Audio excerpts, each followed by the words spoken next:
कराया जा रहा है एंड पे चले जाएं। जो सवाल क्लास में कराया जा रहा है आप उसको घर में जाके कर रहे हैं खुद, जितने भी क्लास वर्क का सवाल कराया जा रहा है।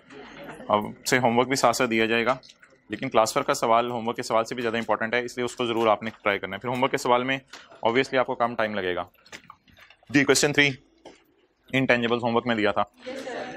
तो English pharmaceutical listed company has provided the following details in the light of IFRS explain. Theory का सवाल है। इसने डेवलप किया है और फिर अपने नाम लगवा लिया है, पेटेंटेड अपने नाम लगवा लिया।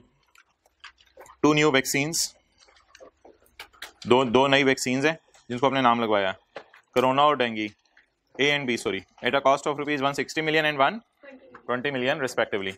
तो डेवलप किए हैं भाई, डेवलप इंटरनली जनरेटेड है। तो मोहतरम ना ये ब्रांड है, ना एसेट है, ना पब्लिशिंग टाइटल, ना कस्टमर लिस्ट है, ना गुडविल है, तो इसलिए ये इंटेंजिबल है। Based on the market analysis, it is estimated that vaccine A would generate revenue of 300 million per annum for next 5 years, whereas vaccine B would generate annual revenue of 80 million for an indefinite period. भाई ये annual revenue generate करके देगा, इसका मतलब है future में benefit आएगा। अब इन अमाउंट्स को हमने कुछ करना है, ये simple straight line method use कर लें। सिंपल स्ट्रेट लाइन मेथड बस यूज करके हमने अमोर्टाइजेशन निकालनी है, अमाउंट्स का तो कुछ नहीं करना। अमाउंट सिर्फ इसलिए ऐसे ही बता रहा था परेशान करने के लिए कि आप इनका भी कुछ करें। तो अमोर्टाइजेशन कैसे निकालनी है वैक्सीन ए की 160 डिवाइडेड बाय 5। अब पता नहीं कब डेवलप हुई है, तो साल के पहले दिन ही होगी बताना चाहिए था इसको, आजकल बताता है, वैसे ये बहुत पुराना पेपर है। अच्छा, और दूसरे को हम अमोर्टाइज लेकिन इंपेयरमेंट टेस्ट से गुजारेंगे, ये बातें लिख के आनी है। Point 2, ₹6 million was paid for a television advertisement. 6 million आपने पे किया टीवी एड को, जियो वालों को आपने 6 मिलियन पे किया है। That will cover a period of 6 months from यकम मई 13 टू 31 अक्टूबर 13, जिसके बाद एक एड चलेगा यकम मई 13 से 31 अक्टूबर 13 तक। मई जून 2 महीने हमारे साल के, और जुलाई अगस्त सितंबर अक्टूबर अगले साल के 4 महीने। तो 6 महीने ये एड चलेगा जिसके आपने पैसे पकड़ा दिए। Was paid for a television advertisement. The director believed that campaign would help achieve the sales growth of 8% for next। ये लाइन इग्नोर करेंगे क्योंकि ये हमें परेशान कर रहा है कि शायद हम एडवर्टाइजमेंट को पागल बन के 2 सालों पे फिर अमोर्टाइज करने लग जाएं। तो कहते हैं एडवर्टाइजमेंट से इंशाल्लाह मेरी सेल 2 साल तक 8% ग्रो करेगी। तो एडवर्टाइजमेंट से सेल जितनी मर्जी ग्रो करे, एडवर्टाइजमेंट तो खर्चा है। लेकिन एक छोटी सी बात है मोहतरम, खर्चा तब रिकॉर्ड किया जाता है जब खर्चा इनकर हो। खर्चा इनकर ना हो तो रिकॉर्ड नहीं किया जाता। तो अब अकाउंटिंग क्या बनेगी इसकी, वो जरा आपने समझने की कोशिश करनी है। 6 वॉज पेड तो 6 साल पे हुआ होगा, 6 वॉज पेड तो 6 साल पे हुए 30 जून 13 के साल में। लेकिन इसने खर्चा, इस खर्चे ने फायदा कितना सा देने, मई जून हमारे साल, जुलाई का सितंबर अक्टूबर अगले साल। तो अब आप मुझे बताएं, ये हमारा साल हो गया, ये अगला साल हो गया। हमारे साल में ये खर्चा कब फायदा देगा, मई जून, और अगले साल में।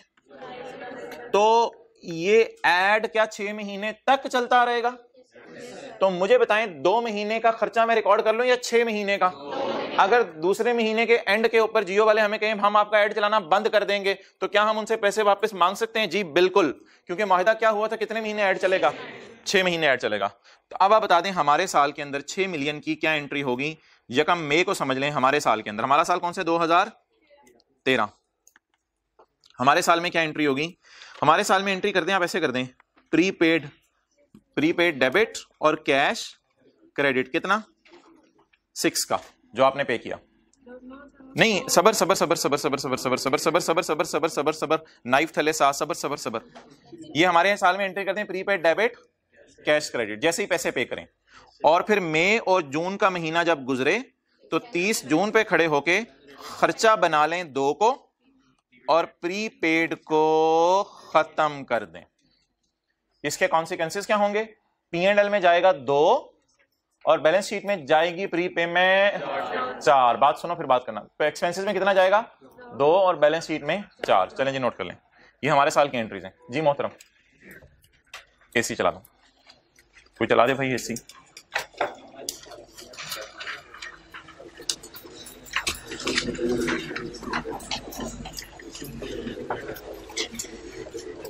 सबके लिए बांट दें, दिखाएंगे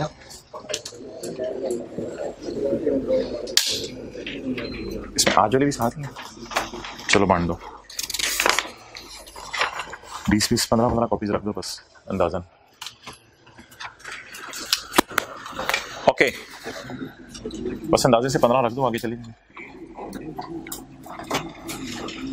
पूरा सेट अपनी रो में ना घुमाया करें, अपने रो के बंदे गिन के, बाकी एक सफ़े पीछे चला दिया करें। भाई इधर भी देना, इधर कम थे। अच्छा ज़्यादा ज़्यादा दो ना, ज़्यादा ज़्यादा दो। ओके जी, अब इसकी अंग्रेजी बताएं।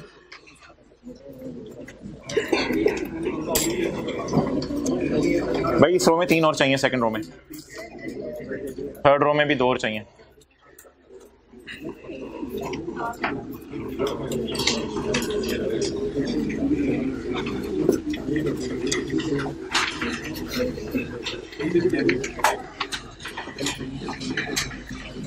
जी मोहतरम, अब बता दें कितने लोगों को कॉपीज नहीं मिली। ठीक है, कॉपीज करा लें भाई, हाथ खड़ा करें कितने लोगों को कॉपीज नहीं मिली। भाई 4 कॉपीज करा लो, और 5 10 करा लो एहतियातन। ओके, क्या लिखेंगे जी? हाँ, ये 38 prohibit the recording of advertisement expense. Advertising and promotion cost should be recognised as an expense when incurred. ये जरा पुरानी अंग्रेजी होती थी, आजकल तो बड़ी प्रॉपर अच्छी अंग्रेजी मैं आपको बताई थी। ये 38 prohibits the recording of advertisement expense. However, advertising expense amounting to should be recognized as, and rupees 2 million should be recognized as an expense। ये भी तो लिखना चाहिए ना, and rupees 2 million should be recognized as an expense। 2 million को हम खर्चे में डाल देंगे।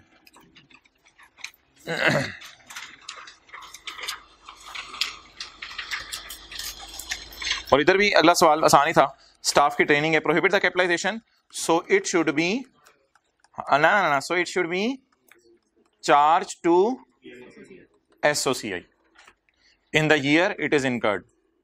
बात हो तो डंके की चोट पर, in the year it is incurred.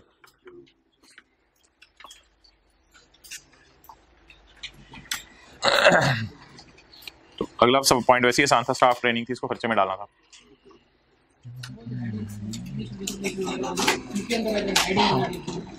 भाई देखो, इतना सवाल में इतने मार्क्स नहीं थे। इनिशियल रिकॉग्निशन वगैरह अगर आपने लिखनी थी तो आप कह सकते हैं, इट इज, ये लिखा हुआ है इसमें, it is probable that future economic benefit will flow and cost can be measured reliably. ये 2 बातें तो लिखी हुई हैं। इनिशियल मेजरमेंट में आपने लिखा था, should initially be measured at cost of rupees, पता नहीं कितने मिलियन था, 160 एंड 130। वो बात लिख सकते हो बिल्कुल उन्हीं हेडिंग्स के अंदर। हेडिंग ना लिखो, हेडिंग ना लिखा करो आप भी, सोल्यूशन में हेडिंग्स ना लिखा करें। सोल्यूशन के अंदर बस इसी तरह इंग्लिश, उन्हें से पता चल जाएगा हेडिंग्स पर से सोच के आए हो। इस तरह अंग्रेजी लिखोगे वो कहेगा यार ये तो 8 लाइनें लिख गया दादा। अच्छा ओके, आगे चलें। अगला कौन सा सवाल था? जानलेवा था, आपने जान ले ली उसकी, उसने जान ले ली आपकी। अब तेरी है, जज्बाती ना हुआ करें। Saqib Limited began researching and developing an intangible. The following is a summary of the costs that R&D department incurred. 1,80,000, 1,80,000। अच्छा, आखिरी साल जो 80,000 होता है ना, वो नहीं पता होता कब तक हुआ। हो सकता है वो आखिरी पूरा साल हुआ हो सकता है आखिरी साल कुछ महीने हुआ हो। अगर अभी तक काम चल रहा हुआ तो पूरा साल हुआ होगा आखिरी वाला 80,000। अगर काम ना चल रहा हुआ तो पता नहीं कितने महीने हुआ होगा। Okay, the cost listed above were incurred evenly through out each year. Incurred evenly यानी अगर 12 महीने का 12 लाख खर्चा है तो 1 महीने का 1 लाख रुपया खर्चा है। द कॉस्ट लिस्टेड, अच्छा छाड़, इंक्लूडेड इन कॉस्ट इन 2011 नहीं, included in cost in 2011 are admin खर्चे that are not considered to be directly attributed to। तो इसमें से कितना माइनस कर दें? 60,000 को माइनस कर दें। आगे, first 2 months of the year were dedicated to research and then development began from Yakam March 11, but all 6 recording criteria were only met on Yakam April। जनवरी फरवरी क्या चली? मार्च में क्या चली? बुरी वाली डेवलपमेंट, और यकम अप्रैल से अच्छी वाली डेवलपमेंट। 60,000 को तो सीधा सीधा फारिग करना है क्योंकि ये तो है ही नहीं। पीछे कितना बच गया? 1,20,000। ठीक है, जनरल एंट्रीज करनी है मुझे पता है, लेकिन मैं फिलहाल सिर्फ कैपिटलाइज वाली अमाउंट आपको निकाल के देने लगा हूं। जनवरी फरवरी कहाँ डालना है? रिसर्च में। मार्च कहाँ डालना है? वो भी एक्सपेंस में। पीछे क्या बच गया? 9/12। 9/12 को कैपिटलाइज करना है, कितना हो गया? 90,000। Point C, included in cost incurred in 12 are admin cost of that are considered to be directly attributed. तो फिर इस 1 लाख में से कुछ माइनस करने की जरूरत, और आपको पता है अभी चल भी अच्छी वाली फेज रही है, तो बस 90,000 के नीचे कुछ करने की जरूरत नहीं है। 90,000 के नीचे मैंने एज इट इज 1 लाख लिख दिया, कोई मसला नहीं है इसमें, तो इसलिए इसको हम कैपिटलाइज कर देंगे पूरे को। Included in the cost incurred in 2000 are training of staff that are considered to be directly attributed to, और प्रोजेक्ट मेरा नहीं ख्याल कंप्लीट हुआ है, बस ट्रेनिंग चल रही है साथ साथ स्टाफ की कोई, तो 30,000 इसको क्या कर दिया, कितना बचा, तो फिलहाल ये सारा कैपिटलाइज होगा, और इसको अगर टोटल कर लें तो बैलेंस शीट में वर्क इन प्रोग्रेस के तौर पे जा सकता है। क्वेश्चन 5 आज कर लीजिएगा। हाँ, कल मैंने बताया था कि अगर एडमिन खर्चे डायरेक्टली एट्रीब्यूट किए जा सकें तो कैपिटलाइज होंगे, और अगर एडमिन खर्चे डायरेक्टली एट्रीब्यूट ना किए जा सकें तो फिर वो कैपिटलाइज नहीं होंगे। तो इस सवाल में देखें, included in the cost are admin cost of 20,000 that are considered to be directly attributed. इस 1 लाख में 20,000 एडमिन का खर्चा पड़ा है जो डायरेक्टली एट्रीब्यूटेड है, बाकी 80,000 को साइंसदानों की तनख्वाहें होंगी, तो वो जो बाकी 80,000 और इसमें पड़ा हुआ 20,000 दोनों को कैपिटलाइज करना है, इसलिए 1 लाख को छेड़ने की जरूरत नहीं थी। 1 मिनट, हाँ point D, included in the cost in 2013 training cost of are considered to be directly. हाँ और भाई ट्रेनिंग और एडवर्टाइजमेंट जितना मर्जी डायरेक्टली एट्रीब्यूट कर दो, आपके कभी भी कैपिटलाइज नहीं होंगे, सिर्फ एडमिन और सेलिंग के बारे में स्टैंडर्ड में लिखा हुआ था कि कैपिटलाइज होंगे। ट्रेनिंग और रिसर्च को आप जितना मर्जी खींचतान के कर दो, कोई फर्क नहीं पड़ेगा। वो जो पैरा 67 था ना, जहां पैरा 67 लिखवाया था, ये रूल सिर्फ एडमिन सेलिंग के लिए था। अच्छा सवाल आपने पूछा, ओके क्वेश्चन 5 कर लीजिएगा, थोड़ा थोड़ा रिवाइज होता रहे जरा, IAS 38 साथ साथ होमवर्क में। आज मैंने नोट्स अगर हार्ड फॉर्म में दिए हैं तो उनमें एंड पे डाल लें होमवर्क में, ये भी आज के होमवर्क में सेकंड लास्ट सफ़े पे। ऑनलाइन वाले तो अपने जो नोट्स अपलोड हुए हैं वहां से देखें, वो इसको छोड़ें। आप हजरात जिनको मैंने फिजिकल फॉर्म में बांटे हैं नोट्स, अच्छा जी कल वाले नोट्स निकाल लें।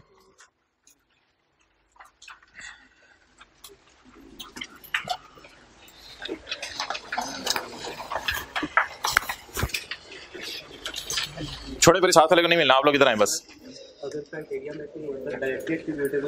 हाँ मैं बताऊँ। अच्छा जी, कल हमारी बात चली थी, मैंने आपके आने से पहले ये नोट किया हुआ था कि टोटल हमने लीजिंग कंपनी को 520 देने हैं मशीन के, उसमें से प्रिंसिपल की मद में 412 देने हैं और इंटरेस्ट की मद में 108 देने हैं। किसी ने घर में जाके अकेले में यकसुई में बैठ के ये तो नहीं नोट किया था कि इसका टोटल क्या होगा, 520, इसका टोटल 412 और इसका टोटल 108। तो बैलेंस के कॉलम के टोटल की तो कोई तुक नहीं बनती। वो BRS याद है बचपन में, जो बैंक स्टेटमेंट आपने अकाउंट में 60 रुपए जमा करवाए तो बैलेंस में कितने आ गए, 60। आपने अकाउंट में 10 रुपए जमा करवाए और तो बैलेंस में कितने आ गए, 70। अब आप ये कहेंगे मेरे पास 150 हो गया है, 130 हो गया, ये कहेंगे। बैलेंस के कॉलम की कुछ तुक होती है, यानी कि बैंक स्टेटमेंट मंगवाओ, अपना बैलेंस का कॉलम पकड़ो और टोटल मारने लग जाओ। किसकी जायदाद है, किसी की नहीं है। तो 60 रुपए जमा कराए तो बैंक में कितने पड़े हुए हैं, 10 और जमा कराए तो बैंक में कितने पड़े हुए हैं, 70। इसलिए बैलेंस के कॉलम का टोटल करने की कोई तुक नहीं है। तो टोटल कितना दे रहे हैं, 520, प्रिंसिपल की मद में और इंटरेस्ट की मद में 108। कितने लोगों ने ये नोट किया था कल घर में, ओके। अच्छा जी, कल एक बात चल रही थी, सब्सटेंस ओवर फॉर्म। रियलिटी छा जाएगी लीगल फॉर्म के ऊपर। लीगल फॉर्म क्या है, ये लीगली 4 साल किसके नाम रहेगी मशीन, लीगल डॉक्यूमेंट्स में किसके नाम रहेगी, बैंक के। लेकिन रियलिटी क्या है, हकीकत क्या है, मशीन से यूनिट्स प्रोड्यूस कौन कर रहा है, लेसी कर रहा है। तो इसलिए फिर एसेट कौन बना ले अपनी किताबों में, लेसी। लेसर ने किताबों में क्या करना है, ये बात की बात है, लेसी अपनी किताबों में एसेट बना ले। मुझे महसूस हो रहा है आपकी आंखों के इशारों से जैसे अब कल आए नहीं थे, कल आए थे आप, ओके। तो ऐसे क्यों कर रहे हो। अच्छा तो हम क्या देखेंगे, बोले रियलिटी देखेंगे, लीगल फॉर्म नहीं देखेंगे। तो किसको अभी हम कहेंगे अपनी किताबों में एसेट रिकॉर्ड करें? लेसी को। चलें जी जनरल एंट्रीज करना शुरू करें।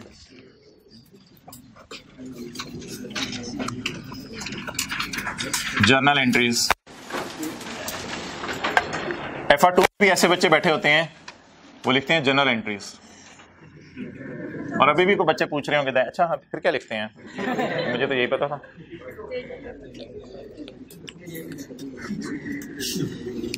Journal entries, JOURNAL। जी सबसे पहला साल कौन सा जी? ईयर एंड 31 दिसंबर 2010। चलें जी 1 जनवरी 2010। इधर बीबी है, पीबी है? पीबी है, इधर बीबी नहीं है। ओके खामोश।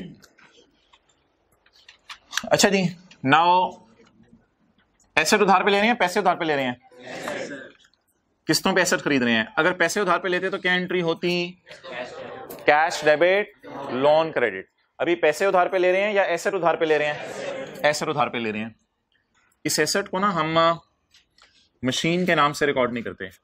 ये इसकी वजह है कि क्योंकि ये मशीन के नाम से रिकॉर्ड कर लें तो ये IAS 16 जैसा एसेट महसूस होगा। तो IAS 16 तो इस पे लगना नहीं, क्योंकि ये ओन्ड एसेट नहीं है, ये लीज्ड एसेट है।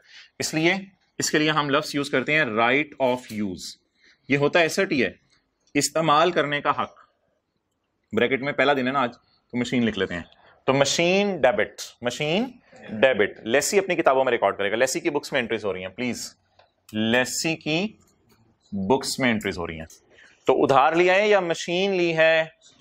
मशीन ली है। पैसे उधार नहीं लिए, मशीन उधार पे खरीदना चाहते हैं। अच्छा पैसे मशीन के 1 जनवरी को दे दिए या थोड़े थोड़े करके देंगे? तो अभी लायबल फील करें या कैश पे करके खरीद लें अभी आज ही?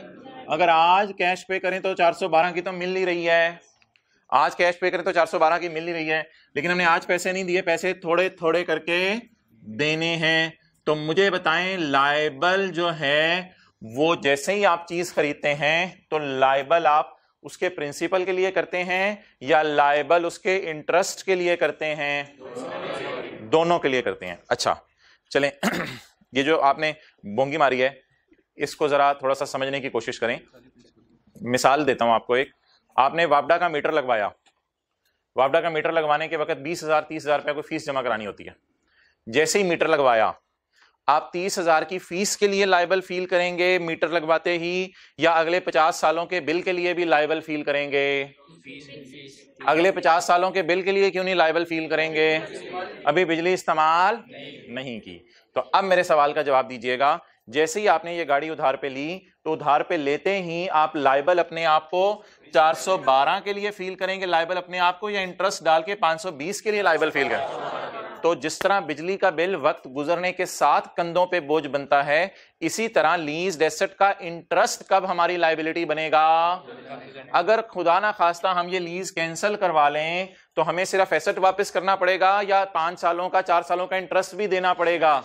सिर्फ एसेट वापस करना पड़ेगा। तो बता दें हम लायबिलिटी लीज की या लोन की लायबिलिटी प्रिंसिपल अमाउंट से रिकॉर्ड किया करेंगे या टोटल अमाउंट से?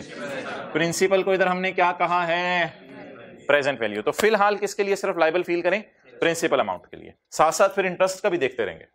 तो फिलहाल आप इसकी लायबिलिटी रिकॉर्ड करें, ये आप नोट कर लें। फिर मैं जरा मिटा रहा हूं क्योंकि जगह नहीं बचेगी।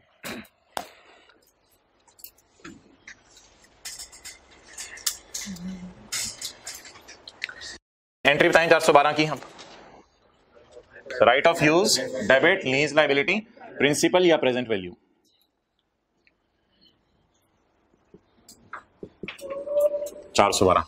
निरेशन लिखनी है, लिख लें एक्वायर्ड लीज्ड एसेट। निरेशन में से आजकल पता नहीं आई कि आपने लिखनी खत्म की हुई है, लिखनी चाहिए वैसे एंट्रीज में साथ साथ। एक्वायर्ड लीज्ड एसेट पिछले 1-2 साल से जो सोल्यूशन आ रहे हैं उसमें निरेशन नहीं लिख रहा। ओके 31/12/2010। 31/12/2010 को क्या पहली किस्त पे करने जाएंगे? पहली किस्त पे करने जाएंगे। बताएं जी आपकी जेब से, एलआईसी की जेब से किस्त कितनी जाएगी? 130। सोचें जरा 130 से कैश आ रहे जा रहे। तो जरा एंट्री सोचे किस्त पे करने की एंट्री। कैश क्रेडिट कितने से? ये एंट्री है बिल्कुल उसी तरह है जिस तरह आप करते थे। Purchase debit, creditor credit, purchase debit creditor credit. Stock उधार पे नहीं खरीदा, मशीन उधार पे खरीदी। और फिर अगली एंट्री करते थे, याद होगा, क्रेडिटर डेबिट कैश क्रेडिट। तो उसी तरह की entry, lease liability debit cash credit. तो जैसे एंट्रीज करते थे, परचेज डेबिट क्रेडिटर क्रेडिट और क्रेडिटर डेबिट कैश क्रेडिट। अच्छा जी, अब इससे मिलती जुलती एंट्री, कितनी किस्त जा रही है, कितने से? लाइबिलिटी 412 थी प्रिंसिपल वाली, उसमें से कितनी लाइबिलिटी पे हो गई? 89। लाइबिलिटी रिकॉर्ड कितने पे की है? 412 का कितना हिस्सा पे हो गया? 89। तो लीज लाइबिलिटी को कितने से कम करें? Creditor debit cash credit. पहली एंट्री परचेज डेबिट क्रेडिटर या लाइबिलिटी, दूसरी एंट्री क्रेडिटर डेबिट। लेकिन क्रेडिटर को इतना लेट पेमेंट नहीं करते थे कि वो इंटरेस्ट मांगे, इसको हमने लेट पेमेंट किया साल, तो इसलिए वो साथ क्या मांगेगा? इंटरेस्ट मांगेगा। आप बता दीजिए, एंट्री टैली नहीं हो रही, ये entry creditor debit cash credit से थोड़ी सी जरा एडवांस्ड एंट्री है, तो इसको टैली कैसे करें? 41 रुपीज से टैली करेंगे। बैलेंस के कॉलम की जनरल एंट्री भी कोई नहीं है, जैसे बैलेंस के कॉलम का टोटल नहीं करना ना, उसकी जनरल एंट्री भी कोई नहीं है। तो बताएं क्या खर्चा रिकॉर्ड करे लेसी या इनकम रिकॉर्ड करे? उधार पे चीज ली है या उधार पे चीज किसी को दी है? इंटरेस्ट एक्सपेंस कितना? 41। इंटरेस्ट एक्सपेंस को सफे के टॉप पे लिख लें, फाइनेंस चार्जेस भी कहते हैं।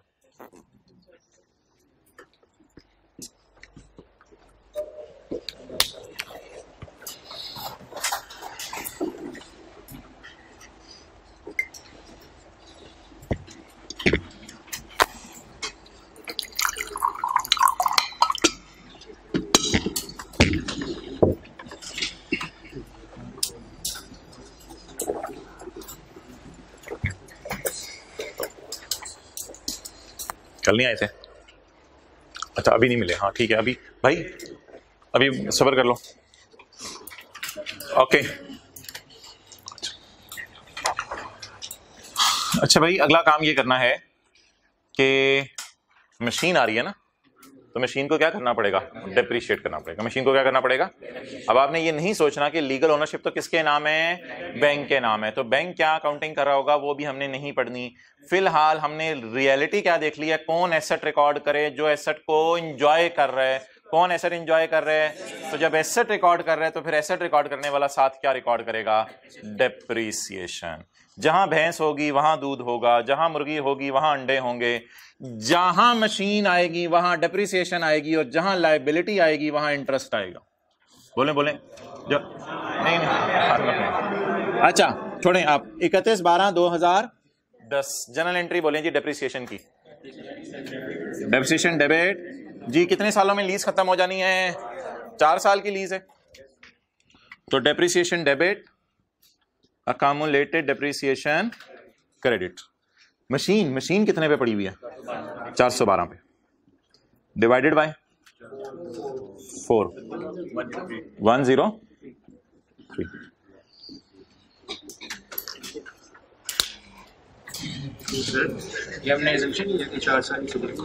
हाँ, इस पे लंबी बहस है, इंशाल्लाह परसों हम बहस करेंगे कि जिस तरह हमने इंटेंजिबल्स में बहस की थी ना, अमोर्टाइजेशन कितने अरसे पे करते हैं, तो कभी लीगल लाइफ यूज शॉर्टर, और समझाते 2-3 दिन लग गए थे।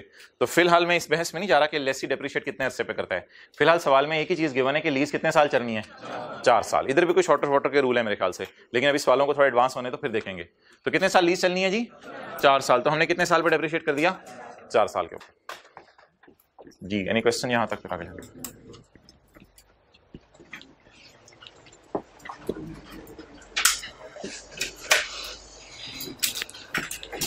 जी बताएं जी, उधार पे चीज लेने की क्या एंट्री होती है? Purchase debit. उधार उतारने की एंट्री क्रेडिटर डेबिट, लेकिन उधार अगर लेट उतारें तो creditor debit, interest debit, cash credit. तो right of use debit, lease liability credit, और आगे बोलें कैश क्रेडिट। लायबिलिटी तो खत्म होगी ना, लायबिलिटी डेबिट, और लायबिलिटी खत्म होते होते 0 तक जाएगी। लायबिलिटी डेबिट और इंटरेस्ट डेबिट। ओके, अगला साल कौन सा बनेगा? 31/12/11। अच्छा ये याद रखिएगा, लीज के टॉपिक में ना कई दफा बात करते करते पता नहीं बंदा कहाँ निकल जाता है। मतलब इस बात का ये है कि सवाल की रिक्वायरमेंट हो सकता है कोई चीज बनाना ना हो, लेकिन फिर भी हम बना रहे हो, तो इसलिए उसमें आप परेशान ना होइएगा। सवाल में तो ये मांगा हुआ है, आप ये करें। समझने के लिए हम ज्यादा सालों की भी जनरल एंट्रीज कर सकते हैं। फिलहाल पता नहीं सवाल ने कितने सालों की मांगी हुई है? 2 सालों की मांगी हुई है। लेकिन अगर मैं 3 सालों की भी कर देता तो आपने फिर ये नहीं कहना था कि सवाल में तो कुछ और लिखा हुआ है, हम समझने के लिए कर रहे हैं। ओके जी भाई, अगले साल एसेट लीज पे लेंगे? अगले साल एसेट लीज पर नहीं लेंगे।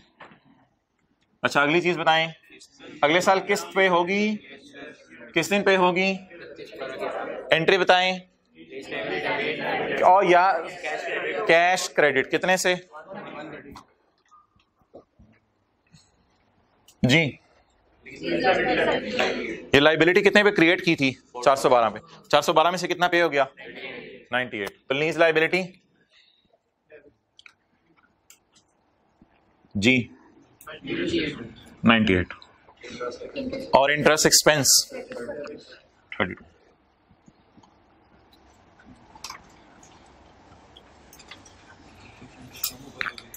तो अगले साल जो है वो एसेट तो लीज पे नहीं लिया, लेकिन किस्त पे होने की वजह से उधार कम हो गया हमारा।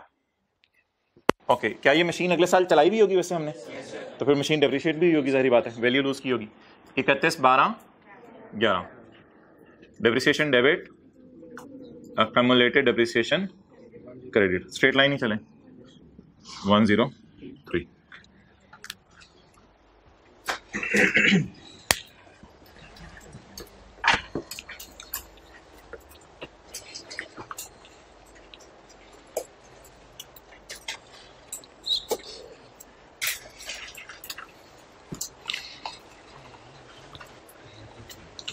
ओके अब आप हजरात प्रॉफिट एंड लॉस बनवा के देंगे और बैलेंस शीट।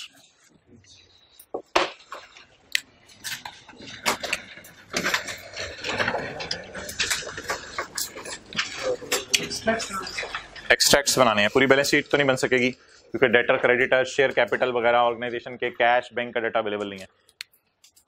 ओके ऑर्गेनाइजेशन का नाम MTL, statement of financial as on 31/12/11 इसको कर लें, फिर 10 कंपैरिजन में खुद ही आ जाएगा। 31/12/11 यहां लिख लेते हैं, 10 कंपैरिजन में खुद ही आ जाएगा। मुझे बता दें कंपैरिजन आपका किस साल के साथ होता है? कंपैरिजन तो पिछले साल के साथ हो सकता है ना। आप ये तो नहीं कह सकते मैं अपना कंपैरिजन अगले साल के रिजल्ट के साथ कर लेता हूं। नहीं, आपका कोई रिजल्ट आया तो पिछले साल से कंपेयर करेंगे, अगले साल से तो नहीं। तो अगर 11 में लिख लेता हूं तो उसमें कंपैरिजन में कौन सा साल आ जाएगा? 2010 का। अच्छा और इसमें एक नॉर्म है कि हमारा साल पहले लिखा करें, हमारा साल पहले लिखा करें और तुम्हारा साल बाद में। नहीं तो और हमारे से पिछला साल बाद में लिखा करें। तो 2011 और 10 की क्या बनानी है जी? Balance sheet. अच्छा और क्या बनाने जी? और क्या पसंद करेंगे आप? घर से आए हैं नाश्ता किए बगैर, क्या पसंद करेंगे? SOCI पसंद करेंगे? SOFP हो गया और SOCI एज ऑन या for the year? For the year. 30 जून 2000, 31 जून नहीं 31/12, 31/12/2011, 2012 और 2000, अच्छा 11 और 10, मादरत 2011 और 2010। अच्छा पहले P&L बनवा दें, वो जरा फौरन आप बनवा देंगे। मुझे बताएं जनरल एंट्री से देख लूं इंटरेस्ट या इस वर्किंग 2 से देख लूं? अगर आपको डायरेक्ट पेपर में P&L बनाना आ गया तो फिर पहले जर्नल एंट्रीज करेंगे। आप बोलें जनरल एंट्री से देख लूं या वर्किंग 2 से देख लूं? वर्किंग 2 से इंटरेस्ट देख लूं। तो इंटरेस्ट कोई निकालने की जरूरत नहीं। 2010 के साल का इंटरेस्ट कितना है? 41। 2011 के साल का इंटरेस्ट कितना है? 32। तो बताएं जी इंटरेस्ट एक्सपेंस, नेगेटिव के साथ लिखने की जरूरत नहीं, बस एक्सपेंस का लफ्ज लिख दिया ना आपने, एक्सपेंस ही है। 2010 में कितना इंटरेस्ट है जी? और 11 में 32। और अगर मैं 12 की भी बनाऊं तो 23। ओके डिप्रिसिएशन तो आपको वहां से नहीं मिला करेगी हजरत, क्योंकि डेप्रिसिएशन आपने जो है वो एंट्रीज में निकाली हुई है। तो अगर पेपर में एंट्रीज नहीं की तो यहाँ ऐसे खुद ही निकाल लेंगे डेप्रिसिएशन। 412 पेपर में अगर जनरल एंट्रीज नहीं की तो खुद निकाल लेंगे डेप्रिसिएशन। 412/4। किसको डेप्रिशिएट करना है? हमेशा राइट ऑफ यूज को, राइट ऑफ यूज को। 412 को डेप्रिशिएट करना है। इसको क्या किया करेंगे? डेप्रिशिएट। छोटा सा आपने समझने के लिए हमने लिख लिया, इस 412 को डेप्रिशिएट किया करेंगे, ये बातें बड़ी जरूरी हैं। इस 412 को डेप्रिशिएट किया करेंगे। 412/4 बंद है। तो लेसी की बैलेंस शीट में छोड़ें, P&L में बताएं क्या क्या आया करेगा। हाँ, मशीन अंडा देगी डिप्रिसिएशन का P&L में जाके, और लीज लायबिलिटी अंडा देगी इंटरेस्ट का। तो क्या नजर आया करेगा P&L में? इंटरेस्ट। और अब इधर डेप्रिसिएशन आ रही है तो बैलेंस शीट में तो फिर कोई मशीन नजर आनी चाहिए, और इधर अगर कोई उधार इंटरेस्ट आ रहा है तो इधर कोई उधार नजर आना चाहिए। तो बैलेंस शीट में क्या नजर आएगा? बोले राइट ऑफ यूज नजर आएगा और लीज लायबिलिटी नजर आएगी। क्लियर? तो P&L में बता दें क्या क्या जाएगा? इंटरेस्ट और डेप्रिसिएशन।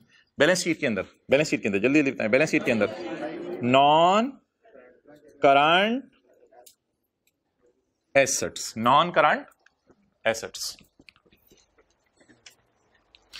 अल्लाह भला करे आपके साथ वाले का, आप भी किसी के साथ ही बैठे हुए हैं।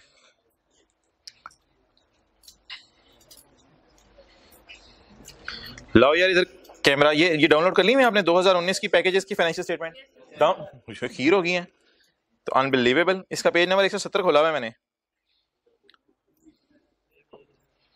Page number 170। ये क्या आ रहे हैं? नॉन करंट एसेट पीपी, ये तो ओन्ड होंगे ना, ओन्ड होंगे। ये क्या आ रहा है? राइट ऑफ यूज, ये लीज्ड वाले हैं। और ये इन्वेस्टमेंट प्रॉपर्टीज भी पढ़ा हुआ है आपने, और ये इन बाकी अभी आपने सेकंड इंस्टॉलमेंट नहीं जमा कराई ना फीस की। अच्छा चलो आ जाओ इधर। तो राइट ऑफ यूज बोले ऑर्गेनाइजेशन की बैलेंस शीट में कहां नजर आता है? एसेट्स में, और एसेट्स में भी किसमें? नॉन करंट एसेट्स में। तो फिर लायबिलिटीज में भी क्या नजर आ रही होगी?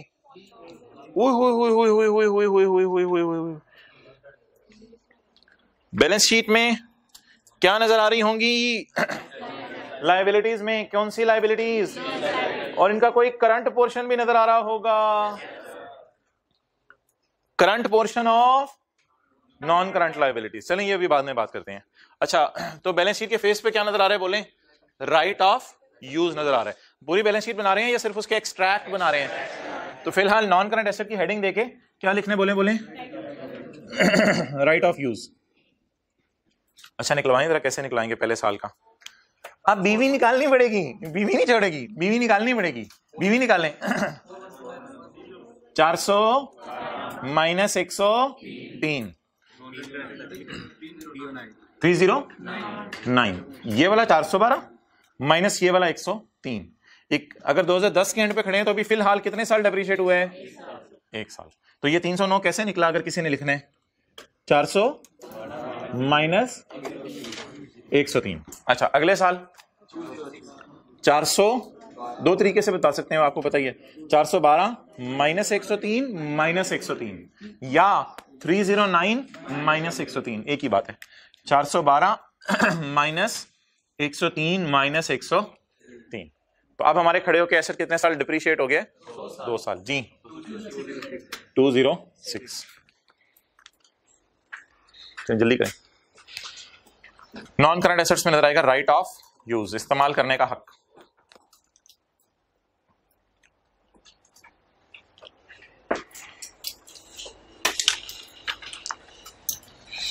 इसको मैं मिटा रहा हूं, फिर वो नजर नहीं आएगा इसमें। ये तो बिल्कुल फिक्स्ड एसेट्स की तरह है, पहले 1 साल की डेफिनेशन माइनस की, फिर 2 साल की। ओके, अब क्या हेडिंग देनी है जी? लायबिलिटीज या non current liabilities? Non current liabilities. क्या लाया? बिल्ली लाया। Non current liabilities. और फिर इसके बाद करंट वाली बिल्ली लाया, करंट लायबिलिटी।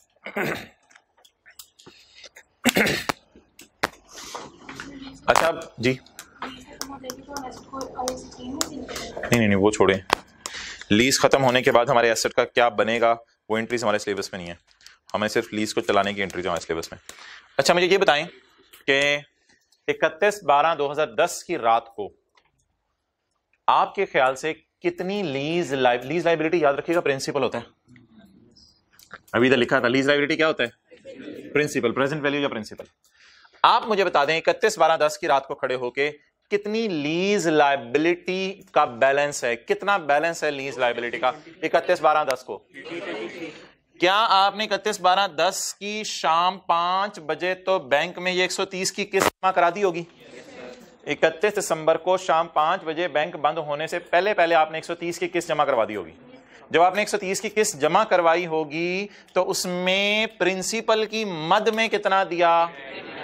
तो बताएं, प्रिंसिपल या उधार था कितना, उतरा कितना, फिर कभी कितना उतरेगा? 323 फिर उधार उतर जाएगा। तो ये उधार वैसे कितना होगा आपके ख्याल से? 323। ये 323 बाद में उतर जाएगा। चलें जी, दोबारा बताएं कितना उधार था? 31/12/2010 पे खड़े हैं हम। 31/12/2010 पे शाम 5 बजे खड़े हैं या रात 11:59 पे खड़े हैं? रात 11:59 पे खड़े होकर बैलेंस शीट बना रहे हैं। तो 31/12/10 की रात को जब 11:59 PM पे खड़े होकर हम बैलेंस शीट बना रहे होंगे तो 5 बजे हमने ये पे कर दिया होगा, या ये भी पेएबल में ही पड़ा रहने दें?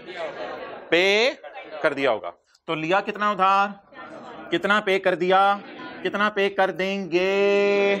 323 पे कर देंगे। लेकिन ये 323 ना, आपकी लायबिलिटी तो जरूर है, 323 आपकी लायबिलिटी तो जरूर है, लेकिन 323 के तोड़ के कितने हिस्से करने हैं? 2 हिस्से करने हैं। 323 के तोड़ के 2 हिस्से करने हैं।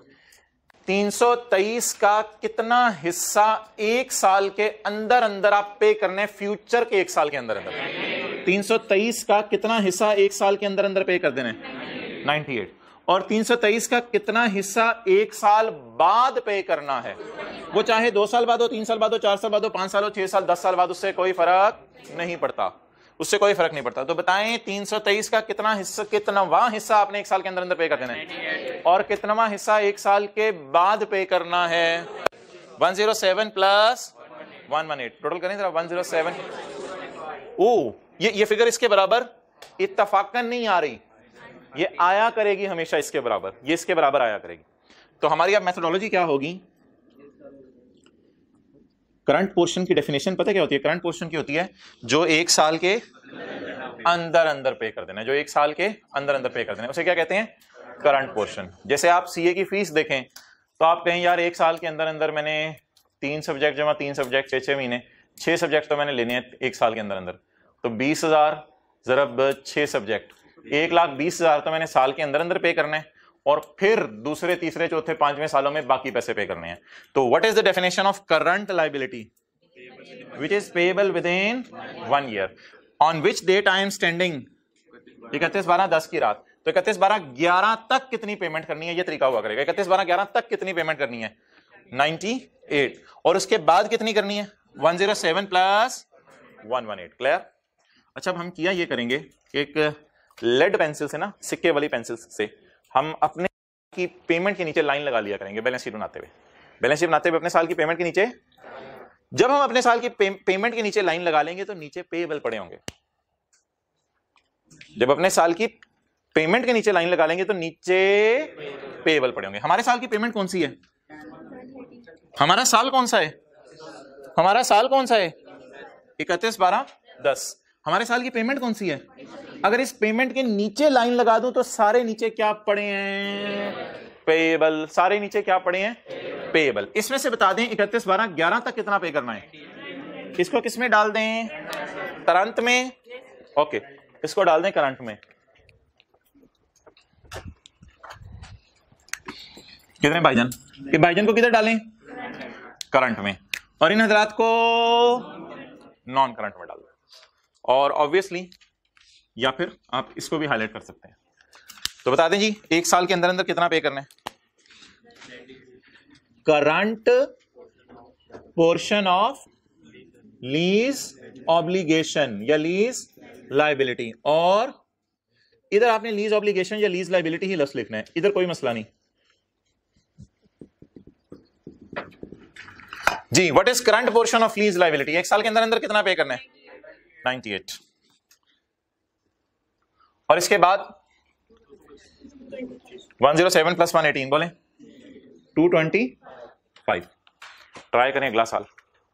बस लीज लायबिलिटी थोड़ा सोचना पड़ा था, बाकी चीजें आपको पता है कि ऐसे ऐसे हुई। और लीज लायबिलिटी अगले साल की आप इंशाल्लाह खुद निकाल लेंगे।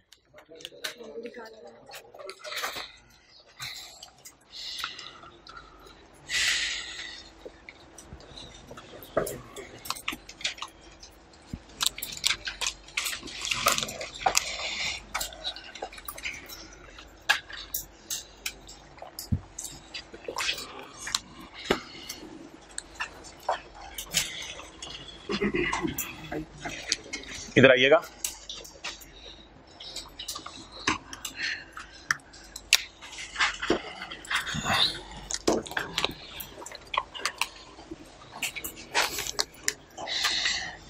ये क्या है जी? Balance sheet.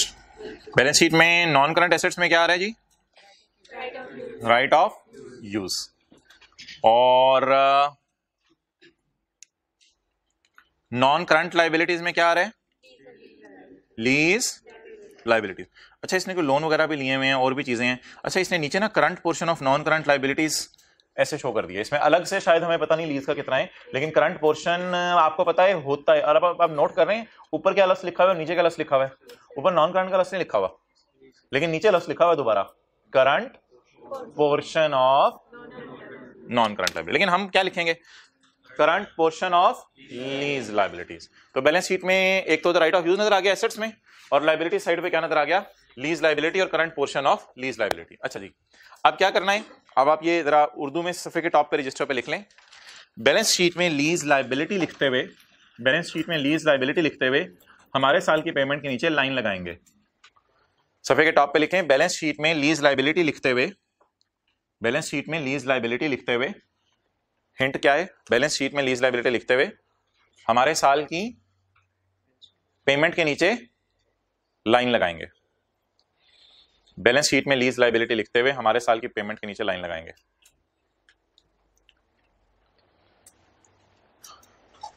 गाइस, जब आप पेमेंट के नीचे लाइन लगा देंगे तो नीचे क्या पड़े होंगे? पेएबल्स। नीचे पेएबल्स पड़े होंगे। ओके, आप बता दें जी आगे।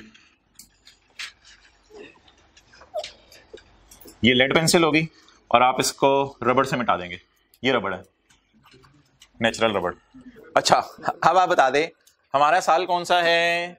चाचू, हमारा साल कौन सा है?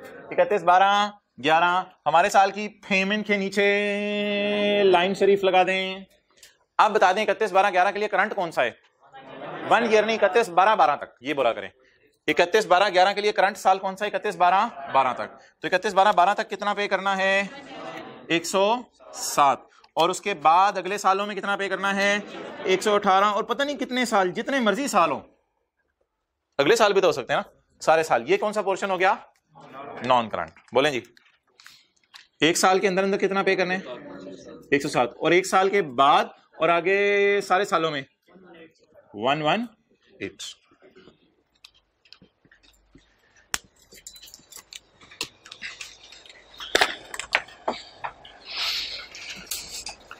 क्लियर?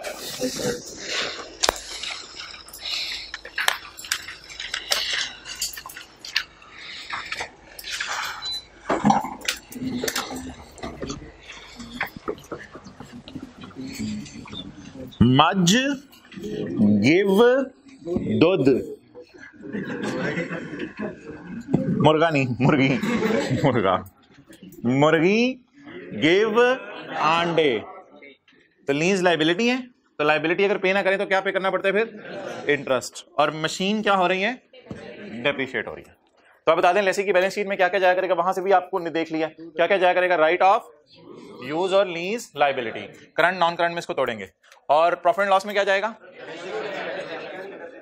एक सवाल जो जिंदगी के किसी मोड़ पे बच्चे पूछते हैं, व्हाट्सएप ग्रुप में भी पूछते हैं, आप लोग भी जिंदगी के किसी मोड़ पे पूछेंगे कि इंटरेस्ट को भी तो करंट नॉन करंट में तोड़ के अलग अलग करें और इंटरेस्ट पेएबल भी दिखाएं। ना भाई, इंटरेस्ट वक्त गुजरने के साथ कंधों पे पड़ता है। इंटरेस्ट को करंट नॉन करंट के चक्कर में नहीं आपने डालना कि आपके जहन में घर में जा रहा हो कि इंटरेस्ट भी तो ये करंट में डाल दे, ये नॉन। ना ना ना ना, इंटरेस्ट पेएबल है ही नहीं। 31/12/10 का इंटरेस्ट 31/12/10 की रात को पे हो गया है, तो इंटरेस्ट पेएबल है ही नहीं। वो जो अगला इंटरेस्ट है वो तब बनेगा जब कभी इस्तेमाल करेंगे चीज को, अभी तो इस्तेमाल ही नहीं की। तो इसलिए प्लीज इस तरह ना सोचिएगा, जहन में ना इस तरह बात कि इंटरेस्ट को भी करंट नॉन करंट में करें। सिर्फ किसको करंट नॉन करंट में करते हैं? प्रिंसिपल को। सिर्फ प्रिंसिपल अमाउंट को करंट और नॉन करंट में, उस तरफ जहन ना लेके जाएं, ऐसे ही कंफ्यूज होंगे। ओके, अच्छा बच्चों, ये क्या है? ये क्या है गाइस? गाइस, ये क्या है? तो भी हमने क्या बनाया है? Balance sheet. तो इसका क्या बनता है? नोट भी तो बनता है ना। अभी तो हमने क्या बनाया है? सिर्फ P&L बनाई है और बैलेंस शीट बनाई है, और इन्होंने क्या बनाया हुआ इसका साथ साथ नोट। नोट नंबर तई तई तई तई तई तई तई तई तई।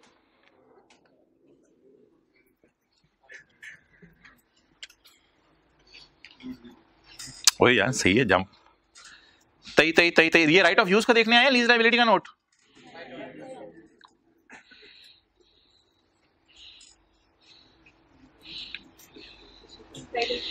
राइट ऑफ, पेज नंबर 2 छोड़ें, राइट ऑफ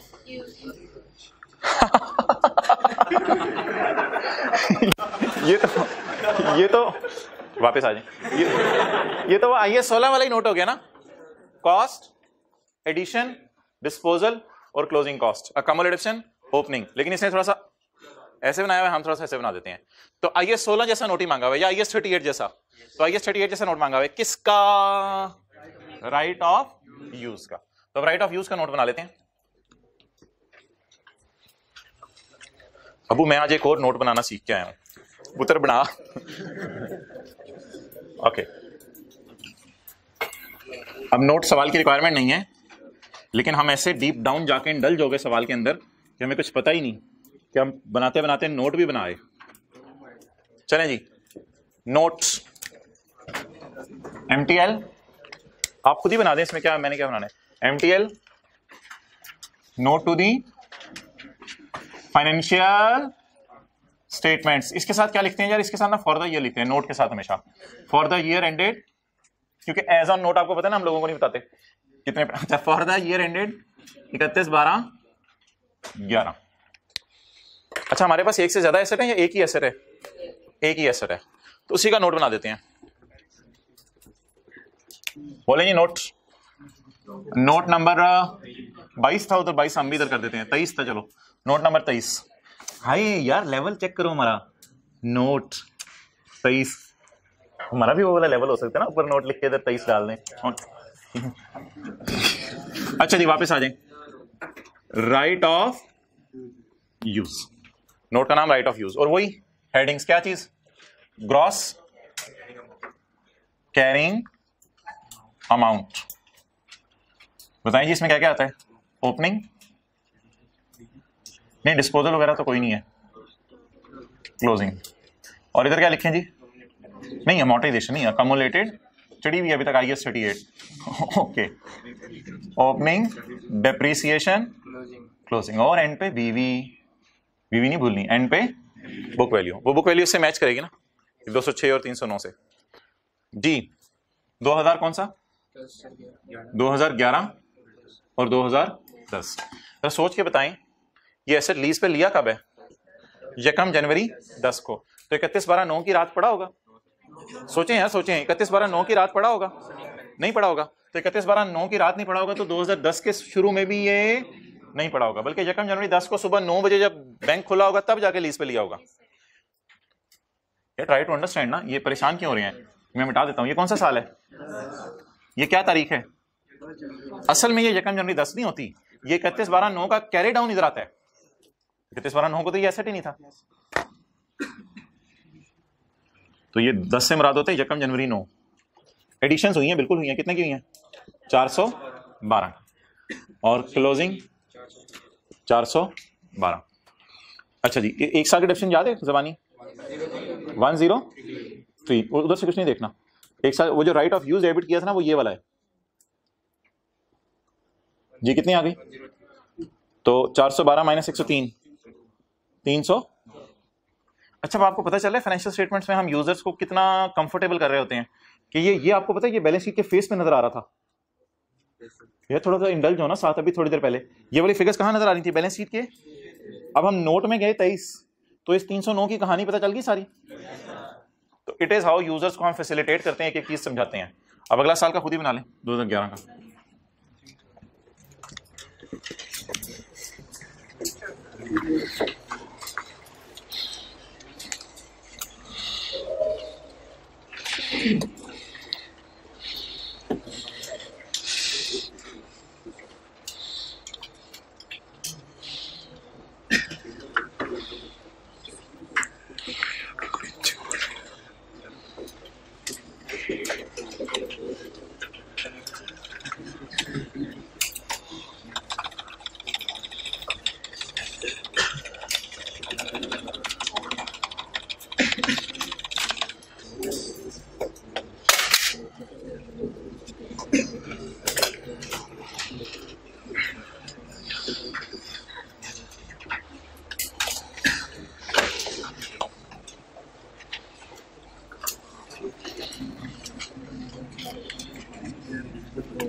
लीज लाइबिलिटीज का कौन सा नोट का नंबर लिखा हुआ था उसने? क्या लिखा हुआ था? उधर ही रखो ये।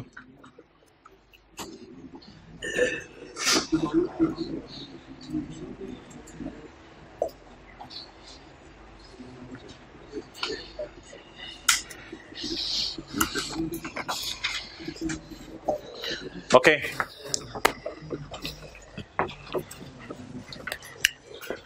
ये क्लोजिंग अगले साल का क्या बनेगा? ओपनिंग। ये क्लोजिंग अगले साल का क्या बनेगा? ओपनिंग। कोई नया एसेट लीज पे लिया, डेप्रिशिएट हुआ अगले साल, कितना हो गया? 20, ये 2061। तो ये नोट किसका बन गया जी? राइट ऑफ यूज का। ये पेपर में नहीं लिखना, लेकिन इधर लिख लें, जस्ट लाइक IAS 16 या IAS 38। IAS 16 या IAS 38 जैसा एक नोट बनाया करना है आपने। हाँ आ सकती है, बट लीज में वो नॉर्मली दूसरी चीज नहीं करता। ओके, आवाज आ रही है रोने की? फोकस करें तो सोचें जरा, थोड़ा आवाज आ रही है रोने की? कौन रो रहा है? Lease liability. क्यों रो रही है लीज लाइबिलिटी? मेरा भी कोई नोट बनाओ। मेरा भी कोई नोट होना चाहिए। इसके नोट बनाई जा रहे हो, तो मेरा भी कोई नोट होना चाहिए। ओके, अच्छा, ये लीज लाइबिलिटी का नोट जो है ना, इधर लाएं कैमरा। लीज लाइबिलिटी का भी एक नोट बनता है। ये नोट जो है ना, ऊपर उसने नोट नंबर 10 दिया हुआ था नंबर। मैं अभी जाके वहां से आपको नोट नंबर नहीं दिखाऊंगा, टाइम लग जाएगा। नोट नंबर 10 दिया हुआ था उसने। तो ये जो नोट नंबर 10 है ना लीज लाइबिलिटी का, ये कोई इस तरह का बनता है। क्या नाम होता है बोले? यानी लीज कैसे कैसे मैच्योर होनी है, इस किस्म का कोई हम नोट बनाने लगे हैं लीज लाइबिलिटी का। इसमें हेडिंग्स क्या होती हैं? करंट, नॉन करंट नहीं होती। नोट में नॉन करंट, करंट हेडिंग नहीं होती। क्या होती है? Not later than 1 year. फिर इसने लिखा हुआ later than 1 but not later than 5, लेकिन ये थोड़ा सा ज्यादा सम अप कर गया चीजों को, इसलिए इसके नोट को हम फिलहाल नहीं देख रहे। लेकिन नोट का नाम बता दें आपको, क्या नजर आया है? Maturity analysis. अच्छा, नोट में सिर्फ 1 साल का बना रहा हूं, नोट फिलहाल आपके सामने 2 सालों का नहीं बना रहा। लीज लाइबिलिटी का नोट बहुत ही आसान है, बहुत ही आसान है। इतना आसान है कि आप हंस हंस के लोटपोट हो जाएंगे। और जो साथ, अच्छा चले छोड़ें, लीज अब हम क्या बनाने लगे हैं जी? लीज लाइबिलिटी का नोट। अच्छा, ये आपको ना देखने में लग रहा होगा लीज लाइबिलिटी के, एक्चुअली लीज लाइबिलिटी होती है प्रिंसिपल अमाउंट। तो यहां प्रिंसिपल अमाउंट का कोई नोट नहीं बनता। लीज लाइबिलिटी के नोट या इस नोट जो बनाने लगे हैं, इसका मकसद ये है कि हमें पता हो हमने कितने पैसे अरेंज करके रखने हैं, क्योंकि फ्यूचर में अगर पैसों की जरूरत हो तो अरेंज करके रखने चाहिए। लीज लाइबिलिटी का नोट बनाने के लिए एक हेडिंग होगी मैच्योरिटी एनालिसिस। अच्छा, साल में सिर्फ एक ले रहा हूं फिलहाल, MTL। बोले note to the financial statements for year ended. सिर्फ 1 साल फिलहाल मैं ले रहा हूं, 31/12/2010, सिर्फ 1 साल ले लेता हूं। अच्छा जी, नोट होगा जी मिसाल के तौर पे, नोट नंबर चलो 10 कर देते हैं। इसका नाम क्या होगा जी? लीज। इसका नाम होगा लीज। एक थोड़ी सी अंग्रेजी सी आ जाएगी। अंग्रेजी क्या आ जाएगी? कंपनी एक्वायर्ड, या वी एक्वायर्ड, बोले आगे, we acquired machine on lease at annual rental, at annual rental, payable in, बोले पेएबल इन एरियर्स, बस payable in arrears. Interest rate implicit, implicit होता है छुपा हुआ। Interest rate implicit in lease is बोले 10%। बस इस तरह की कोई इंग्लिश आ जाएगी, 1-2 लाइन आ जाया करेगी। ये इंग्लिश कहां से उठाएंगे? सवाल से ही उठा के लिख लेंगे। इसको मैं बाद में नोट करने दूंगा। अगला जरा समझिएगा, हेडिंग क्या पढ़ी अभी हमने? मैच्योरिटी एनालिसिस, यानी लीज कैसे कैसे मैच्योर होगी। अच्छा, कॉन्ट्रैक्चुअल, क्या ये कॉन्ट्रैक्ट में लिखा नहीं होगा 130 दिन है? बोले हाँ या ना बोल दें। कॉन्ट्रैक्चुअल अनडिस्काउंटेड, कॉन्ट्रैक्चुअल भाई ये जो है ना फिगर, ये फिगर अनडिस्काउंटेड है, ये डिस्काउंटेड फिगर है, और ये इसका डिस्काउंट है। बोले ये फिगर क्या है? अनडिस्काउंटेड, ये आफ्टर डिस्काउंट, और ये discount. Contractual undiscounted cash flows, बोले बोले कॉन्ट्रेक्चुअल अनडिस्काउंटेड, ये ऐसी एक हेडिंग सी है। ओके, अब आप मुझे बता दें वो काम जो लीज लायबिलिटी के साथ किया, सॉरी वो काम जो हाँ लीज लायबिलिटी के साथ किया था बैलेंस शीट बनाते हुए, वही काम सोफी से आपने यहां करना है। हमारे साल की पेमेंट के नीचे लाइन लगा देनी है, लेकिन अब करंट नॉन करंट नहीं करना, अब एक एक साल को पकड़ के अलग करना है। अब क्या करने बोले? एक एक साल को पकड़ के अलग करना है। एक साल के अंदर अंदर, एक साल के बाद 2 साल के अंदर अंदर, 2 साल के बाद 3 साल के अंदर अंदर। मजा नहीं है, दोबारा करते हैं शुरू से। बोले बोले बोले इस उर्दू बोले इसकी। 1 साल के अंदर अंदर, 1 साल के बाद 2 साल के अंदर अंदर, 2 साल के बाद 3 साल के अंदर अंदर, अगर अगली पेमेंट होती तो 3 साल के बाद 4 साल के अंदर अंदर। ओके, उर्दू में कर लेते हैं, कोई नहीं, खैर है। 1 साल के अंदर अंदर, 1 साल के बाद 2 साल के अंदर अंदर, 2 साल के बाद 3 साल के अंदर। ओके ओके, ये बोले बोले बोले क्या इंग्लिश यहां पे आएगी? लेस देन, एग्जैक्ट वो इंग्लिश यूज कर लें जो हमने नोट्स में की हुई है, ताकि आपको कंफ्यूजन आए। लेस देन 1 ईयर का हमने लफ्ज नोट्स में लिखा, छोड़े नोट्स में कहां लिखा हुआ है? लेस देन 1 ईयर, नोट्स वाली इंग्लिश यूज कर लें। लेस देन बोले बोले बोले 1 ईयर, 1 साल के अंदर अंदर, लेस देन 1 ईयर। इसमें सिर्फ कौन सी फिगर्स आनी है? हाँ, खड़े किस दिन है?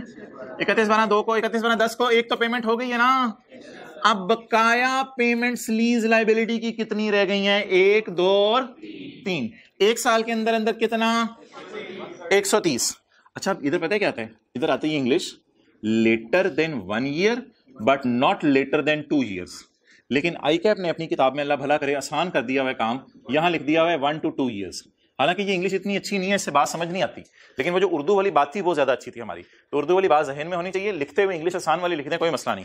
1 to 2 ईयर्स, लेकिन 1 to 2 ईयर्स छोड़ें, 1 साल के बाद और 2 साल के अंदर अंदर कितना? रोने की आवाजें आ रही हैं, मुझे भी ले जाओ कहीं। इसको ले गए हो, इसको ले गए हो, मैं मत रहे, इसको भी ले जाते हैं।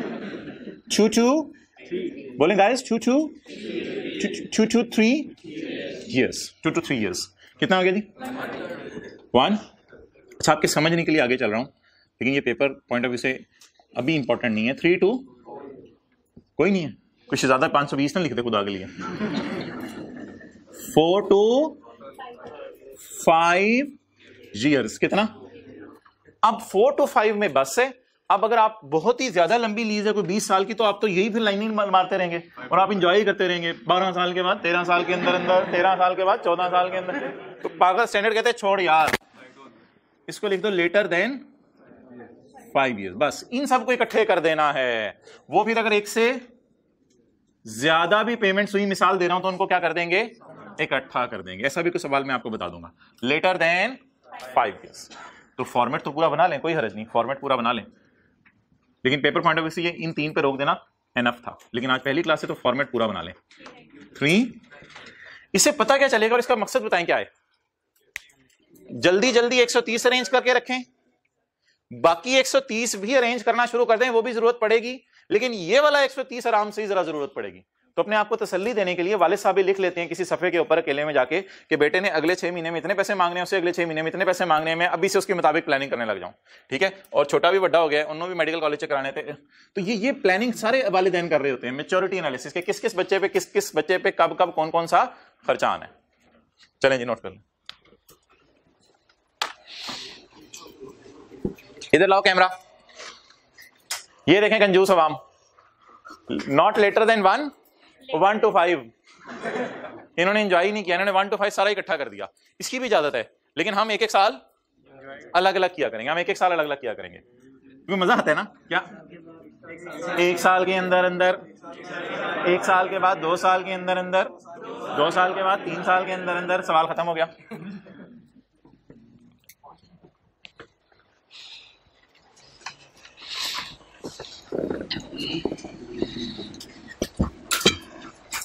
इन्होंने फॉर्मेट में कोई और चीज़ें भी डाली हुई हैं, वो आप देख के मेरे से कोई सवाल मत पूछिएगा। आई कैप जिस फॉर्मेट में नोट बना रहे हैं मैं आपको उस पर बना के दे रहा हूँ, तो इसलिए फाइनेंशियल स्टेटमेंट्स को सारा नहीं देखना होता।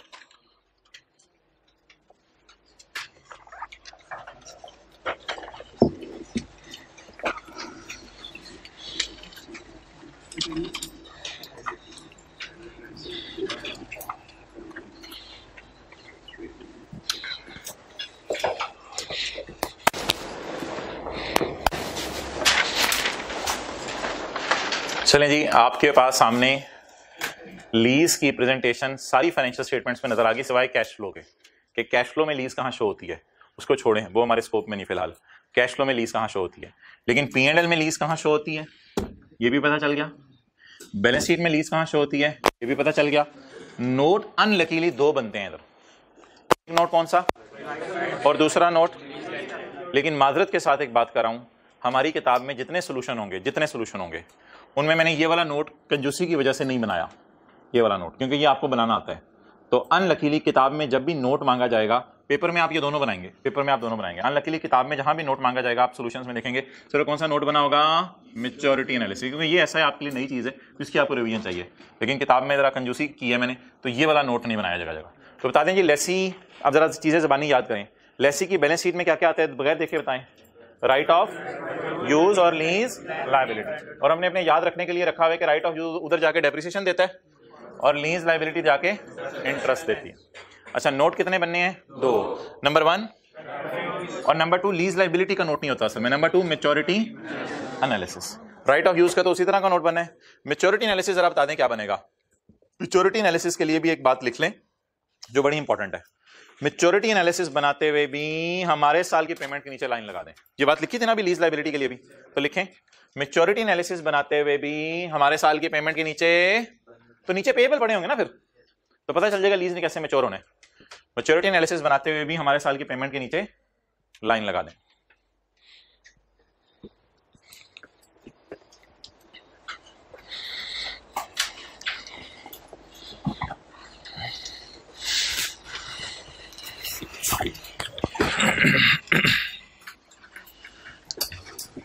चलो छोड़ो यार, रिवीजन करें बस, रिवीजन।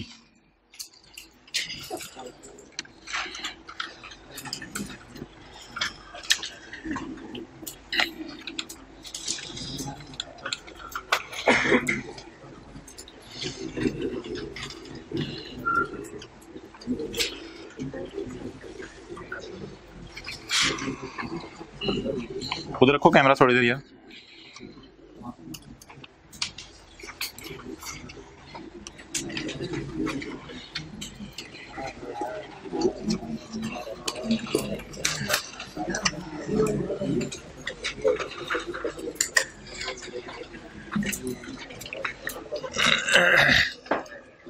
चलो भाई ले आओ इधर कैमरा।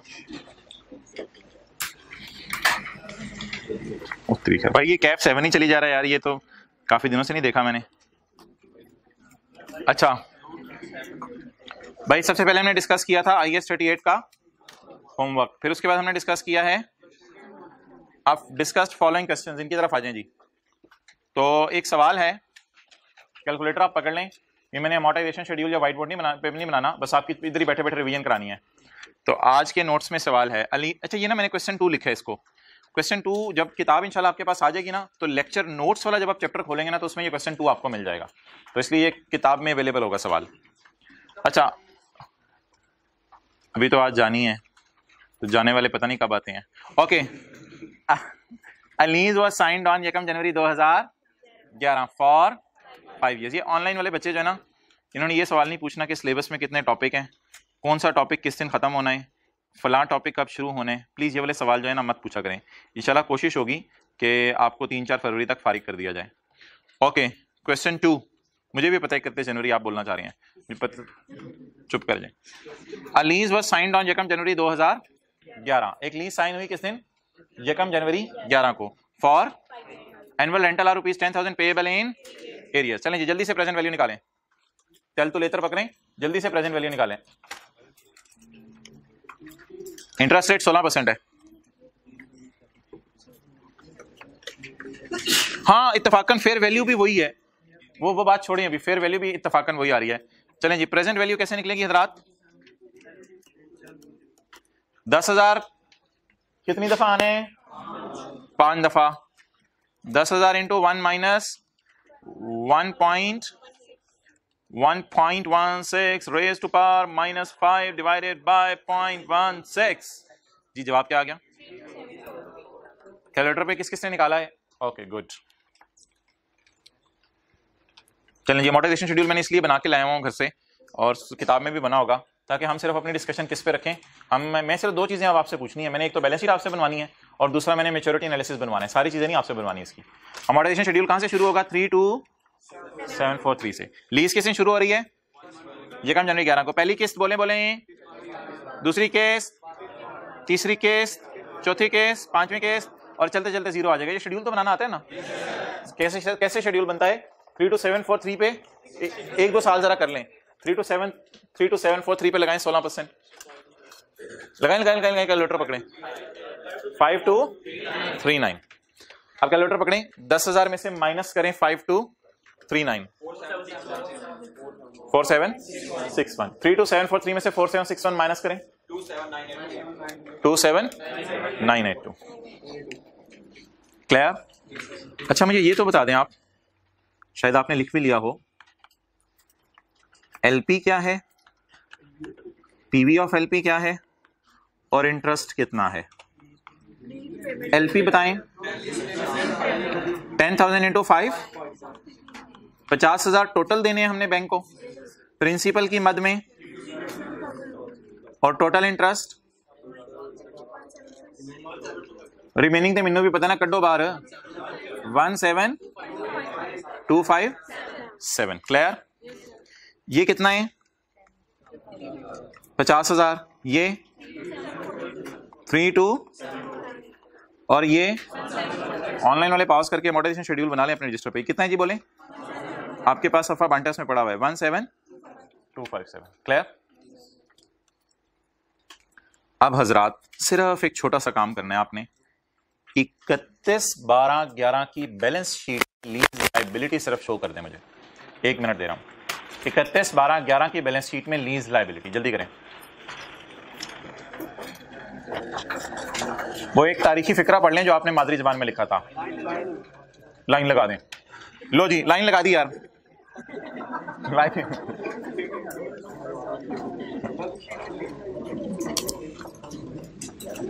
31/12/11 की बैलेंस शीट बना दें। राइट ऑफ यूज नहीं चाहिए मुझे, सिर्फ lease liability. Balance sheet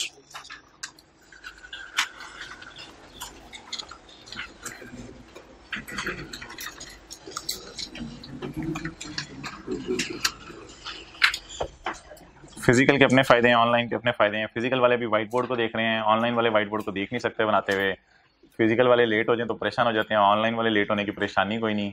physical वालों ने रिवाइज करना हो तो उसके बाद जाते हैं, ऑनलाइन ने रिवाइज करना हो तो लेक्चर दोबारा खोल लेते हैं। फायदे नुकसान दोनों अपनी अपनी जगह हैं।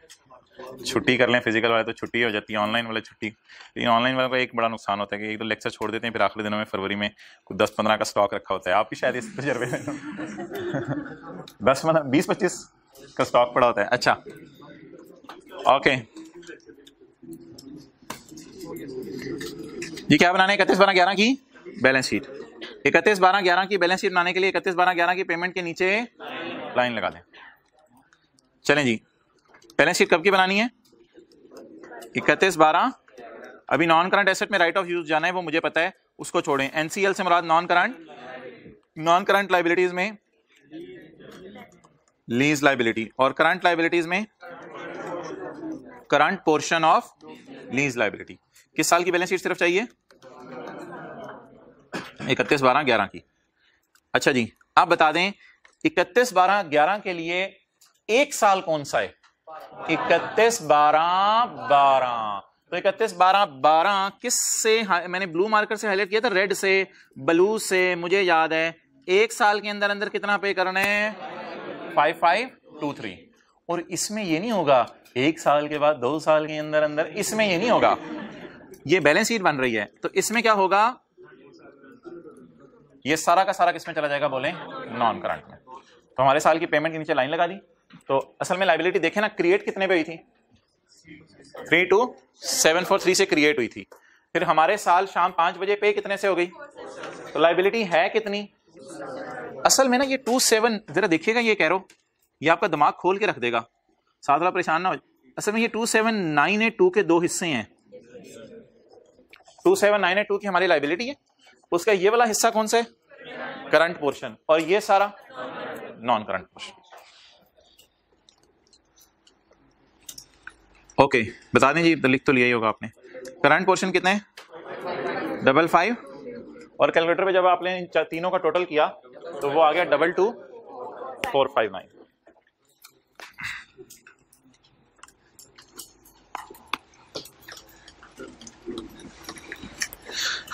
अच्छा जी, अब आप मेच्योरिटी एनालिसिस बना दें 31/12/11 के साल का।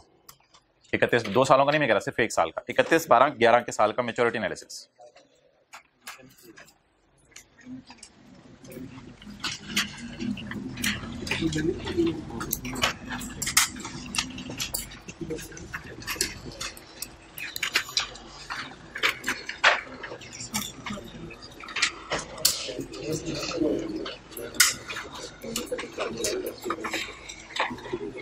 इकतीस 12/11 के ही साल का मेच्योरिटी एनालिसिस हाथ खड़ा करने बन गया तो वेल डन।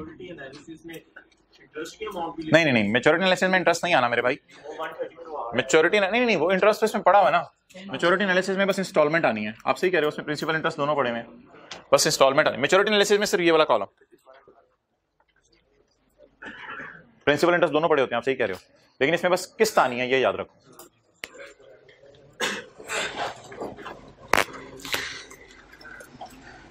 अच्छा, एक और बात कर दूं, आपने नोट तो कर ही ली होगी। बैलेंस शीट बनाते हुए हम प्रिंसिपल के टुकड़े कर रहे थे। बैलेंस शीट बनाते हुए ना लॉजिक्स पे चलते हैं। नोट्स बनाते हुए कुछ ज्यादा लॉजिक्स नहीं होती, जो यूजर्स की डिमांड होती है उसके मुताबिक हम कर देते हैं। तो बैलेंस शीट P&L तो जनरल एंट्री से आगे निकलता है ना, लेकिन नोट तो फरमाइशी प्रोग्राम होता है। तो नोट बनाते हुए आपको पता है हमने सिर्फ किस वाले कॉलम को देखा था? इंस्टॉलमेंट वाले कॉलम को। क्लियर?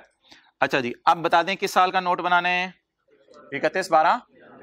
हमारे साल की पेमेंट के नीचे लाइन लगा दें। अच्छा, note to the financial statements, अब मेरे पास जगह नहीं है इसलिए ऊपर साथ ही लिख रहा हूं। फॉर ईयर एंडेड बोले 31/12/11।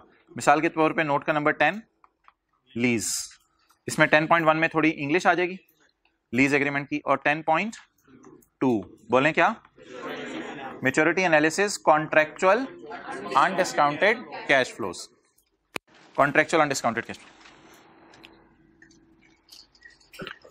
1 साल के अंदर अंदर, 1 साल के बाद 2 साल के अंदर अंदर, 2 साल के बाद 3 साल के अंदर अंदर, 3 साल के बाद 4 साल के अंदर अंदर। ओके, वापस आ जाए। वैसे ना इनको एज इट इज लिख दिया करें। ओए थले आ, मीनू भी ले जाओ, आजा तू भी आजा। मैं मत रहा,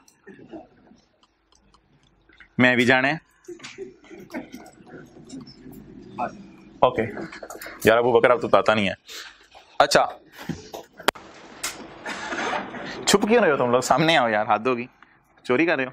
लेस देन 1 साल के बाद 2 साल के अंदर अंदर, घर में ऐसे बोल रहे होने आपने, सवाल करते ना, 2 साल के बाद 3 साल के अंदर अंदर, 3 साल के बाद 4 साल के अंदर अंदर। ओके जी, टोटल बता दें 40,000। इसका मकसद अगर कोई पूछे तो मकसद इसका यह है, कैश फ्लोज मैनेज करने होते हैं। बिजनेस ने अपने कैश फ्लोज मैनेज करने होते हैं। पता हो कि अगले साल तक 10,000 अरेंज करें, फिर अगले साल और 10,000 अरेंज करें। तो कैश फ्लोज मैनेज करने के लिए ना लोग देखते हैं कि ये कैश आउटफ्लो कितना होना है, और ये क्या होती है, इधर सिर्फ क्या आती है बोले, किस्त आती है। किस्त से क्या मुराद है? इंस्टॉलमेंट। कितने लोगों ने दोनों चीज इसी तरह बनाई थी?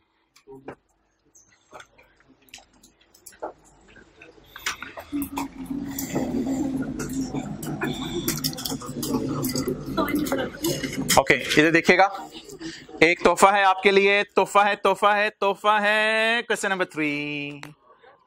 हाँ, टाइम है, मुझे पता है, प्लान करके आया हूं।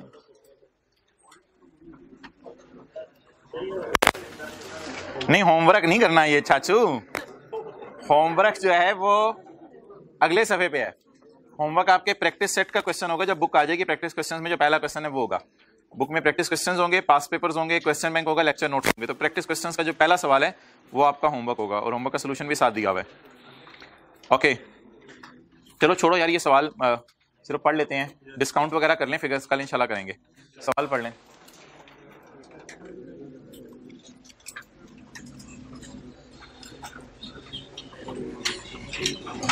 मजा आया ना, फिर रिवीजन होगी, थोड़ा कंफर्टेबल हो गए। अच्छा यार मुझे पता नहीं था। गुड, ठीक है रखो। On 1 January 2012 BTL acquired a machine on lease from a bank. Details of lease are as follows. Cost of machine is 84611। ये बैंक ने मशीन कहीं से खरीदी होगी ना फिर, और खरीद के किसको दी होगी? लेसी को। द लीज टर्म एंड ये रंग ही बदल गए, देखे सवाल के, ये दो चीजें दे रहे हैं क्या? लीज टर्म कितने साल है जी, और यूजफुल लाइफ। फिलहाल हमारी बहस कल होगी यूजफुल लाइफ के ऊपर। फिलहाल मुझे सिर्फ ये बता दें कि किस्तें कितनी पे करनी है? 3 साल तक। अब पढ़ें क्या लिखा हुआ है। Lease term is 3 years। वो जो नया ट्विस्ट आया उसको कल देखेंगे। Lease term is 3 years। अल्लाहु अकबर। किस्तें साल बाद पे करनी है, 6 महीने बाद, 6 महीने बाद। ओके और आगे बताएं जी, कब किस्त पे होगी? 1 जनवरी 12 है ना, तो 6 महीने कब खत्म होंगे? 30 जून को। और फिर अगले 6 महीने प्यार। Okay interest rate in the lease is 22%। Okay requirement को मैं अभी गायब करता हूं। होमवर्क में तो ऐसा सवाल नहीं होगा ना, होमवर्क में तो एनुअल रेंटल वाला ही सवाल होगा। एक दफा ना होमवर्क करने से पहले क्वेश्चन 2 को जरा एक दफा देख लीजिएगा अच्छी तरह। इसका शेड्यूल आपने पूरा बनाया नहीं है, इसका शेड्यूल एक दफा पूरा बना लीजिएगा। होमवर्क अगले सफ़े पे है नोट्स के आज के। हाँ जी बताएं हजरात, मुझे अगर आप डायग्राम बना दें, बच्चों वाली बात है, डायग्राम बना दें कि किस्तें कितने साल तक पे करनी है। 12 के साल, 13 का साल,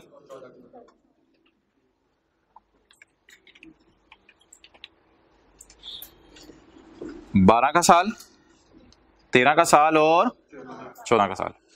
12, 13, 14 जी क्या? हाँ जी ये क्या तारीख है? 1 जनवरी 12। पहली किस्त कब देंगे? 30 जून 12 को, और दूसरी किस्त 31/12/12 को। बताएं जी पहली किस्त कितनी देंगे? 30,000 ज्यादा हो जाएगी, 20 कर लें। 20,000 सही है। 20,000 इधर भी, 20,000 इधर भी, इधर भी 20,000 इधर भी, और इधर भी। हिम्मत करके इस आखिरी वाले 20 को भी आवाज मारनी है, इसको भी आवाज मारनी है, इसको सबको बुलाना है इधर। डिस्काउंट करके इन सबको किधर बुलाना है? बोलें 1 जनवरी। गैप सेम है, 6 महीने, 6 महीने, 6 तो 6 महीने का गैप है, तो इसका मतलब है गैप सेम है, अमाउंट्स भी सेम है। तो कौन सा फॉर्मूला डिस्काउंट करने के लिए लग सकता है? एनओटी वाला फॉर्मूला लग सकता है, लेकिन रेट हमें पर एनम दिया हुआ है और किस्तें हमें सेमी एनुअल दी हुई हैं। रेट कौन सा दिया हुआ है? पर एनम, और किस्तें सेमी एनुअल। बस ठीक है, अब कल इंशाल्लाह डिस्कशन करते हैं इस पर। तो इसका डिस्काउंट कल करेंगे। 2 मिनट अल्लाह का शुक्र है, 3 मिनट हमारे पास बच गए हैं। ये IS 38 में आपको पास पेपर, ये क्वेश्चन 5 आपको दिया है। On 30 June 2004 Habib limited discovered that please that it had been manufacturing Allahu Akbar illegally since this product happened to be ये किसी और का नाम है, किसी और की चीज है। पेटेंट होते किसी ने अपने नाम करवाई हुई है ये, और हम patented product for which it did not have the, हमारे पास राइट नहीं थे, और हम इसे क्या कर रहे थे? हम इस प्रोडक्ट से चीजें मैन्युफैक्चर कर रहे थे। कोई फार्मूला होगा, कोई डिजाइन होगा, कोई चीज होगी, दूसरों का नाम इस्तेमाल करके या दूसरों का डिजाइन फार्मूला इस्तेमाल करके हम कर लें जो करना है। आपने थोड़ी देर के लिए पॉज कर लें, आप जहां जहां हैं वहीं रुक लें। अच्छा, HL immediately shut down its factory.